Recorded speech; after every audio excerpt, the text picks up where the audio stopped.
The theme this year for the Metropolitan Museum of Art's Costume Institute Spring Exhibit is Superfine Tailoring Black Style, based on the history of the Black dandy. The theme is vibrant, bold, debonair, packed with cultural and historical significance, easily displaying the impact Black culture has had on the world of fashion. Joining me now is Shelby Ivy Christie, fashion and custom historian. Thank you so much for having me, Rev. I'm ready to talk fashion with you. All right. Can you tell us about the historical significance of the Black dandy and what it means to showcase this fashion art form at the Met Gala? I give Anna Wintour and them a lot of credit for doing this. Yeah, I mean, this is an exciting theme, right? We're getting our first Black theme, really Black inclusive theme at the Met. And dandyism is perfectly timed, I think, and it's a perfect topic for the Met to really assert and cover, because Black dandyism at its core is when Black people are taking what isn't meant for them, right? Whether that's dress, whether that is clothing, whether that is their personal style, and using that to make a statement about who they are, about their politic, right, about their sexuality, about their gender identity, taking what isn't meant for you and kind of remixing it and tweaking it and making it Black is kind of the essence of who Black people are, right? It's at the core of what streetwear is, taking a scrap here, taking a piece there, putting it together and freaking it and making it a Black expression of dress. So dandyism is really in that spirit, right? It's using dress as a way to express something about yourself personally and your Black body and your Black experience, but also it is a form of resistance, right? It is subverting the things that aren't meant for you, whether that's messaging in society, whether that's your class as a Black person, whether that is combating racism. It's using dress and personal style to really combat all of those things. Now, the history of Black dandyism is deeply intertwined with the politics of race, power, and representation. Do you think that this theme has been chosen now because of the current political climate? I think so, and I would hope so. I mean, we're in a time where, you know, we are facing erasure against Black institutions and Black historical institutions. We're seeing African-American studies taking out of curriculums, right? We are seeing anti-Blackness on the rise. And so I think it is a really poignant choice for the Met and for Vogue to choose this as a theme, because amplifying Black stories in an accurate way, right, historically accurate, to see Blackness documented in a meaningful way by such a monumental American institution, I think this is so timely and important as we're combating book bans and all of these things. I think of Andre Talley, who was a noted historic Black designer who did this show several times before he passed, and others, Black designers, not getting the kind of exposure they should and they will. Tomorrow, as I said, I'll be wearing Aisha McShaw design. Other designers will be there. The Met has emphasized the dress code, though, is inclusive, encouraging gala attendees to pick a look that is tailored for you, whoever you are and whatever race.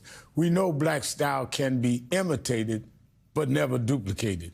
What do you think the exposure this event is giving to a lesser known part of the Black experience will push the culture forward?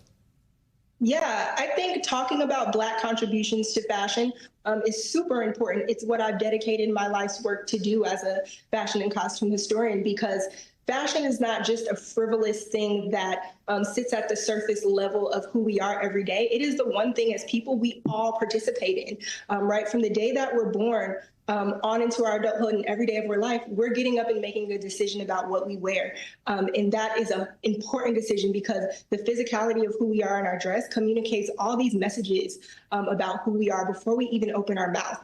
So I think the Met really choosing to amplify this niche piece of American history and Black history is really important, because and it's also validating and I think co-signing that Black people do take pride in our appearance, that we are intentional about how we want to appear out into the world. And I think it is giving some really great space and kind of conversation around, as you mentioned, lesser known Black designers or Black industry titans that have been driving kind of the background of fashion, like a Andre Leon Talley, someone who is Southern, who is Black, who talked about church being his first, Black church being his first fashion influences. So I think it's very poignant. Now, Andre Leon Tully was very much church-based.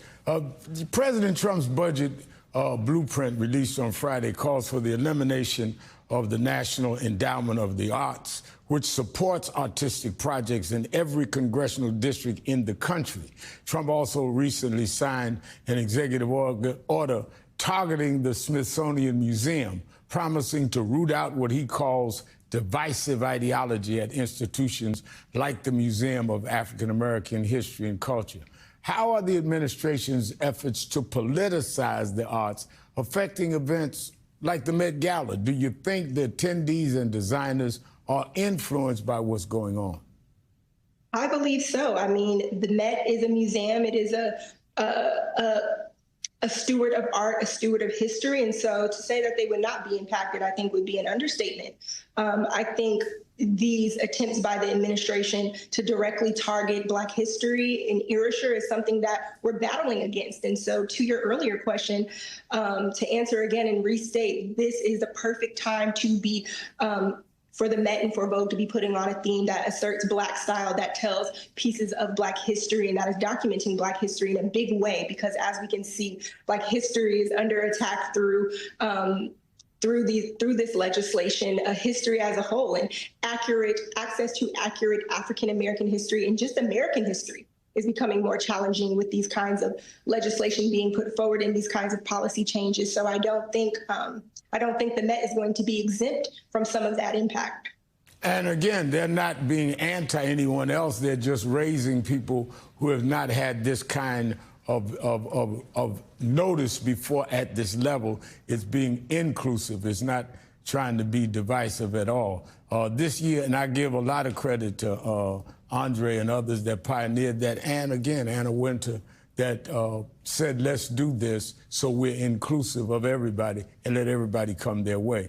This year's gala is co-chaired by Coleman Domingo, Lewis Hamilton, A$AP Rocky, and Pharrell Williams, along with honorary chair NBA star LeBron James. How do you think these personalities help to shape this event?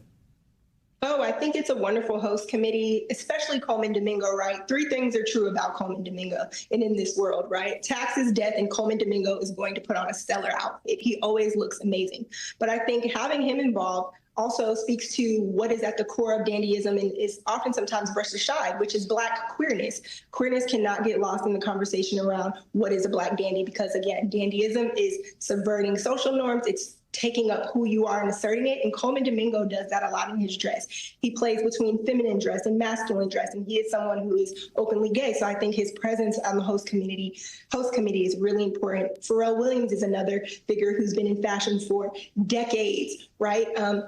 He started his own label, BBC, back in the 2000s and has shepherded that to be a global behemoth, right? He is a voice in streetwear. He's also a Southern figure in fashion, which, like Andre Leon Talley, we don't get many Southerners in the fashion industry for many reasons, but I think it's important to have Pharrell there to represent the Southern perspective and the Southern impact in fashion.